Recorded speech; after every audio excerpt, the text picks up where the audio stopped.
욥기 33번째 시간입니다. 오늘 말씀은 욥기 36장 1절부터 37장 24절까지입니다.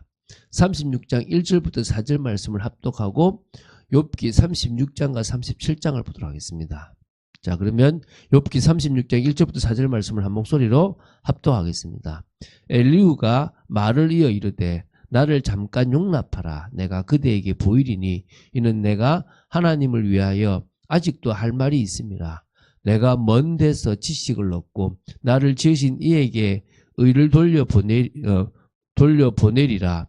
진실로 내 말은 거짓이 아니라 온전한 지식을 가진 이가 그대와 함께 있느니라. 예, 사실 이 네 번째 변론도 좀 형편없으면 어쩔까 싶었는데 연구하다 보니까 그래도 좀 깊이 있게 그런 이야기를 해요. 그래서 뒤에 왜 38장부터 하나님이 그렇게 질문하시는지를 조금은 알겠더라고요. 그래서 우리가 사실은 성경책을 읽는 것만으로는 성경의 내용을 좀 깊이 있게 알 수는 없다. 오히려 이렇게 풀어가는 수밖에 없고요. 그러니까 이렇게 풀어가는 게 이제 끝을 향해 가고 있다는 게 참 감사하죠. 자, 욥기 33장부터 37장까지를 지금 보고 있습니다. 엘리후의 총 4차에 걸친 변론인데요. 벌써 3차까지 봤고 이제 36장과 37장이 바로 이제 4차 변론이라고 보시면 됩니다. 특별히 이전에 3차례의 변론이 주로 욥이 한 말과 관련해서 그의 그릇됨을 입증하는 형식으로 이렇게 변론이 진행되었습니다. 이제는 4차 변론은 엘리후가 고난과 관련해서 자신이 가지고 있는 지식, 자신의 어떤 그런 아주 좀 심오한 비밀들을 지금 어떤 이야기하고 있는 그런 부분이라고 보시면 됩니다. 좀 네 문단으로 나누어 볼 건데 깁니다. 그래서 좀 짧게 좀 보겠습니다. 첫 번째 문단이 이제 36장 1절부터 10절입니다. 하나님께서는 선을 행하는 자에게는 상을 주시고 악을 행하는 자에게는 벌을 내리신다는 상선벌악이라 그러죠. 그 원칙을 시행하신다는 사실과 고난 중에서도 회개의 기회를 부여하시고 계시다는 거죠. 사실 맞는 얘기잖아요. 그죠? 그래서 1절부터 4절은 자신이 좀 진실되게 변론을 마지막을 할 테니까 마지막까지 잘 들어달라 이제 이런 의미가 있었고요. 5절부터 7절은 하나님은 전능하신 분이지만 아무도 멸시지 않으시고 모든 사람에게 상선벌악을 분명하게 시행하시는 공의로운 분이시라는 겁니다. 읽어볼게요. 하나님은 능하시나 아무도 멸시하지 아니하시며 그의 지혜가 무궁하사 악인을 살려주지 아니하시며 고난받는 자에게 공의를 베푸시며 그의 눈을 의인에게 떼지 아니하시고 그를 왕들과 함께 왕자의 안치사 영원토록 존귀하게 하시며, 그러니까 어찌 보면은요 악인을 살려두지 않지만 하나님 앞에 회개하고 나아가는 사람은 하나님이 역사하신다는 겁니다. 그래서 혹시 그들이 족쇄에 매이거나 환란의 줄에 얽혔으면 그들의 소행과 악행과 자신들의 교만한 행위를 알게 하시고 그들의 귀를 열어 교훈을 듣게 하시며 명하여 죄악에서 돌이키게 하시나니. 맞죠? 하나님은 어떻게든지 악인들이 주님 앞에 돌아오기를 바라는 부분들을 가지고 계십니다. 그 얘기를 지금 하고 있는 겁니다. 그러니까 어떤 의미에서 다른 3명의 친구들하고 좀 다른 입장에서 그들은 그냥 의를 행하면 복, 악을 행하면 벌이라고 하는 단순한 어떤 논리를 가지고 했지만 이 엘리후는 거기서 좀 더 발전해서 회개할 마음이 있고 회개한다 그러면 하나님은 죄를 범해서 심판하는 중에도 다시 돌이키시는 분이시다 이 말입니다. 자, 우리 36장 11절부터 21절이 두 번째 문단인데요. 욥을 향해서 하나님께서 주시는 회개의 기회, 즉 은혜를 멸시하지 말고 하나님 앞에 회개하라고 지금 얘기하는 겁니다. 자, 우리 16장 11절 11 읽어볼게요. 만일 그들이 순종하여 섬기면 형통한 날을 보내며 즐거운 해를 지낼 것이요. 만일 그들이 순종하지 아니하면 칼에 망하며 지식 없이 죽을 것입니다. 원칙적으로 맞죠. 그러면서 이제 13절입니다. 마음이 경건하지 아니한 자들은 분노를 쌓으며 하나님이 속박할지라도 도움을 구하지 아니하나니. 마음이 경건하지 않은 사람 그렇겠죠. 그들의 몸은 젊어서 죽으며 그들의 생명은 남창과 함께 있도다. 아주 타락한다 이 말이죠. 하나님은 공고한 자를 그 공고에서 구원하시며 학대당할 즈음에 그의 길을 여시나니 그러므로 하나님이 그대를 환난에서 이끌어내사 좁지 않고 넉넉한 곳으로 옮기려 하셨은즉 무릇 그대의 상에는 기름진 것이 놓이리라. 그러니까 뭐랍니까? 회개라 이 말이겠죠.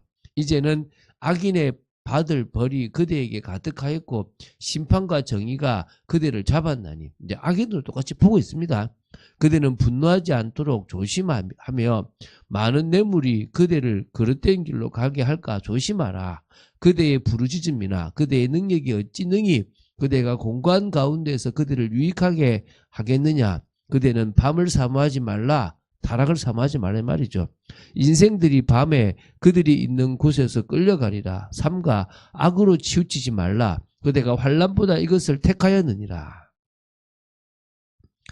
악을 택했으니까 당신이 그렇다 이 말이겠죠. 그렇죠? 참 이게 똑같은 눈으로 보고 있습니다. 그럴 수밖에 없겠죠. 망해도 너무 망했어요. 그냥 핍박받는 것하고 다르게 그냥 망해버렸어요. 그러니까 상식적으로 저도 상식적으로 이해가 안 될 것 같아요.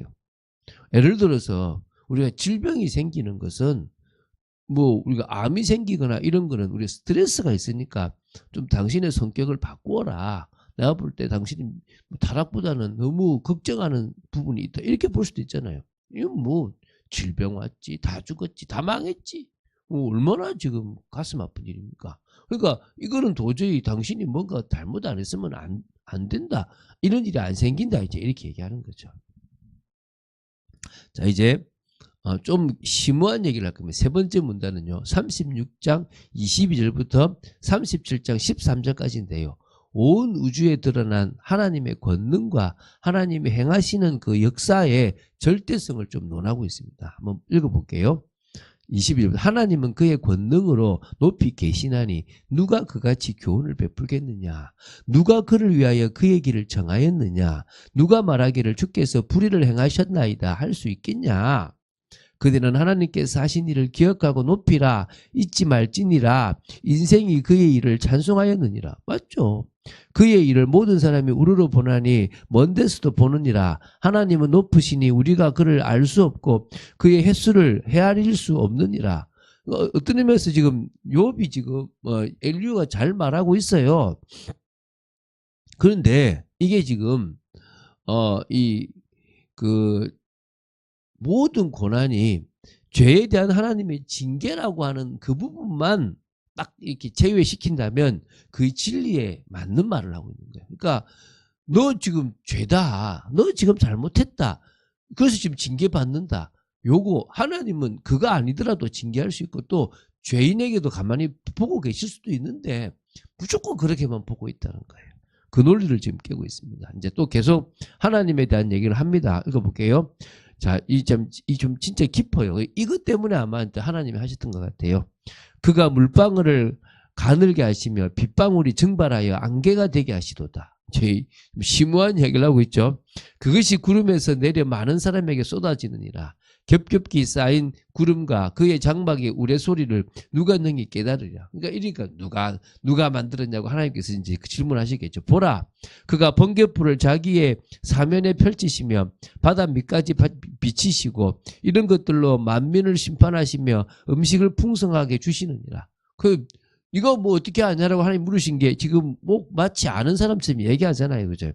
그가 번갯불을 손바닥 안에 넣으시고 그가 번갯불을 명령하사 관역을 치시도다. 그의 우레가 다가오는 풍우를 알려주니 가족들도 다 다가옴을 아느니라. 이로 말미암아 내 마음이 떨며 그 자리에서 흔들렸도다. 하나님의 음성 곧 그의 입에서 나오는 소리를 똑똑히 들으라. 그 소리를 천하에 펼치시며 번갯불을 땅끝까지 이르게 하시고 그 위에 음성을 발하시며 그의 위험찬 소리로 천둥을 치시며 그 음성이 들릴 때에 번개를 멈추게 하시느니라. 그러니까 천둥 소리가 마치 하나님 소리 같다 이 말이겠죠. 하나님은 놀라운 음성을 내시며 우리가 헤아릴 수 없는 큰 일을 행하시느니라. 눈을 명하여 땅을 내리라 하시며 적은 비와 큰 비도 내리게 명하시느니라.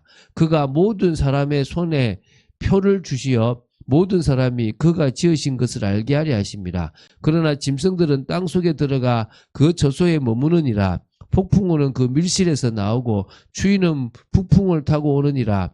하나님의 입김이 얼음을 얼게 하고 물의 넓이를 줄어들게 하느니라. 또한 그는 구름에 습기를 실으시고 그의 번개로 구름을 흩으시게 하시느니라. 그는 감싸고 도시며 그들의 할 일을 조종하시느니라. 그는 땅과 육지 표면에 있는 모든 자들에게 명령하시느니라. 혹은 징계를 위하여 혹은 땅을 위하여 혹은 긍휼을 위하여 그가 이런 일을 생기게 하시느니라. 섭리에 대한 하나님의 일반 섭리와 하나님의 특별 섭리에 대한 이야기를 다 같이 지금 하고 있는 거예요. 솔직히 저도 이해 못합니다. 뭐 어떤 표현이 되는지 조금 하나님이 이거 한다는 걸 알겠는데 왜 이런 표현을 그때 쓰셨을까? 왜 이런 표현을 그 당시에 엘리야가 썼을까? 이게 그 당시에 어떤 좀 지혜 있는 자의 말인가? 이런 생각 정도는 하겠죠, 그죠? 자, 이제 마지막 문단입니다. 그냥 그런 심오한 이야기를 했습니다. 그리고 이제 14절부터 24절입니다. 최종 변론의 결론입니다. 전능자 하나님의 섭리에 대한 인간의 그 불가해성이죠. 이해할 수 없는 것들이 있으니까 그걸 강조하면서 하나님의 섭리에 무조건적으로 순복해라라고 할 것을 촉구하는 거예요. 자 14절 읽어볼게요. 욥이여 이것을 듣고 가만히 서서 하나님의 오묘한 일을 깨달으라. 누구보다도 아는 사람인데 누가요? 욥이 지금 욥한테 지금 번데기가 그러니까 번데기 앞에서 지금 주름 잡듯이 지금 욥 앞에서 그러고 있는 겁니다. 하나님이 이런 것들에게 명령하셔서 그 구름의 번개로 번쩍거리게 하시는 것을 그대가 아느냐? 그대는 겹겹이 쌓인 구름과 완전한 지식의 경이로움을 아느냐? 땅이 고요할 때의 남풍으로 말미암아 그대의 의복이 따뜻한 까닭을 그대는 아느냐? 그대는 그를 도와 구름장들을 두들겨 넓게 만들어 녹여 부어 만든 거울같이 단단하게 할 수 있겠느냐? 우리가 그에게 할 말을 그대는 우리에게 가르치라. 우리는 아둔하여 아뢰지 못하겠노라. 내가 말하고 싶은 것을 어찌 그에게 구할 수 있으랴? 삼켜지기를 바랄 자가 어디 있느냐? 우리가 뭐 하나님을 도울 수도 없고 할 수 없잖아요. 맞는 말이죠. 자, 21절부터 23절입니다. 그런즉 바람이 불어 하늘이 말끔하게 되었을 때 그 밝은 빛을 아무도 볼 수 없느니라. 맞죠? 인간의 한계입니다. 북쪽에서는 황금 같은 빛이 나오고 하나님께는 두려운 위험이 있느니라. 전능자를 우리가 찾을 수 없나니 그는 권능이 지극히 크사 정의나 무한한 공의를 굽히지 아니하심이니라. 제가 요새 신학 공부를 하고 막 이렇게 계속 하고 있으니까 조금 눈이 열려요. 그래 본들 제가 하나님을 얼마나 알겠습니까? 맞는 얘기죠. 아직까지도 한계가 많은 사람이니까요. 그러므로 사람들은 그를 경외하고 그는 스스로 지혜롭다 하는 모든 자를 무시하느니라. 지혜롭다 하지 마라. 겸손하게 하나님 봐라 이 말이죠. 그러니까 이 변론이 있으니까 하나님이 이제 등장하시는 겁니다. 그러니까 어찌 보면은 욥과 세 친구 사이의 중재 변론도 있지만 하나님과 욥 사이의 중재 변론도 있었던 거예요. 하나님이 이제 개입하시는 거죠. 됐다 그만해라 하시면서 이제 이야기하시는 겁니다. 이제 드디어 끝났어요. 이제 38장부터는 이제 하나님에 대한 이야기가 나옵니다. 마무리가 지어지거든요. 야, 우리가 이제 벌써 끝을, 그래서 다음 주까지 보면 이 욥기가 끝날 것 같습니다. 우리 이 속에서 또 하나님의 엄청난 걸 깨닫고 늘 하나님 앞에 우리가 더 하나님을 알고 싶습니다라고 하는 믿음의 사람으로 서게 되기를 예수님 이름으로 축원드립니다. 주는 그리스도시요 살아계신 하나님의 아들이심을 고백합니다. 긴 내용을 봤습니다. 하나님 오늘 2장에 걸친 내용을 빨리 후다닥 봤지만 그 의미를 조금 이해할 거라 믿습니다. 더더욱 저희들이 이 부분을 알면서 우리가 다 이해할 수 없는 하나님을 이해하려고 하기보다는 믿고 따라가고 말씀에 따라 온전히 인도받으며 우리에게 고난이 오든 어려움이 오든 그걸 통하여 영광 돌리는 삶을 살아가도록 지켜주시옵소서. 주 예수 그리스도 이름으로 기도드립니다. 아멘.